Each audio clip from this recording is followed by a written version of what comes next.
kind of freaky, folks. When you see that sort of stuff, you can see how long they've had this plan in the making. World Economic Forum rolling out their whole plan to restructure the world, the Great Reset that we need to combat this terrible crisis and the terrible state of police brutality that we find ourselves in. Everything that these people who run the World Economic Forum have done, and now they're offering us their solution, which is to basically lock everybody into a smart prison.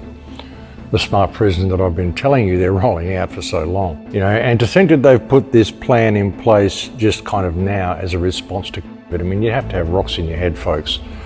The response was already there. They just needed the crisis in order to trigger the response. It's all about triggers, folks. It is simply the trigger that they needed to roll out everything that they needed. Problem, reaction, solution, ladies and gentlemen. That's how they do it. Something else that I said, problem, reaction, solution, was that the protests, they needed the protests in order to justify the spike in cases and to justify the second wave. Interesting test too.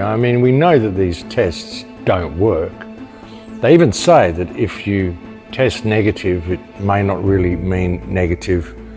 If you test positive, it may not really mean positive. So if that's the case, what is the point of the tests? And they're also talking about the virus recession that we will probably have. There's, investigations to find out just how bad the recession will be, the recession that's been caused by the virus. But folks, let's be clear about it.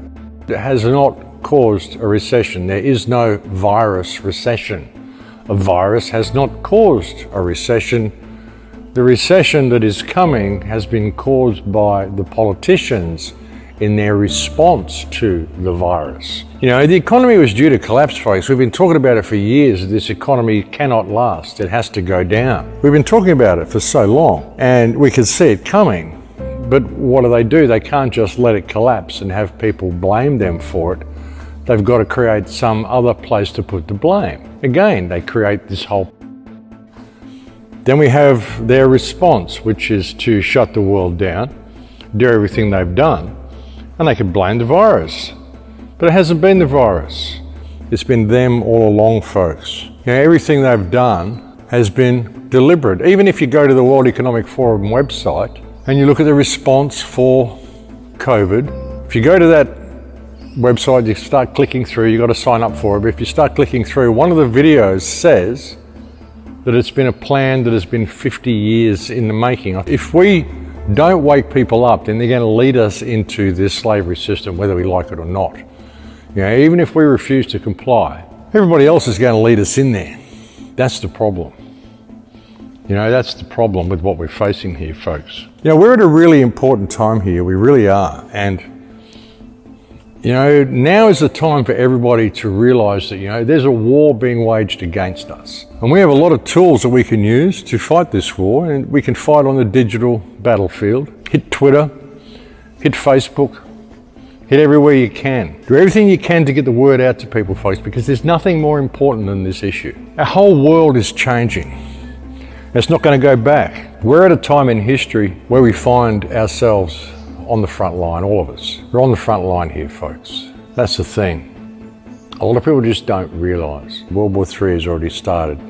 It's a war that's being waged against the people of the world by the politicians of the world. The problem is the people don't realise it's happening. This response to this social isolation, this removal of even our oxygen, we're not wearing masks. This is such bullshit, folks. Like I said, it's complete bullshit. Everything they're doing to us is to make us sick, folks. And that will be your second wave.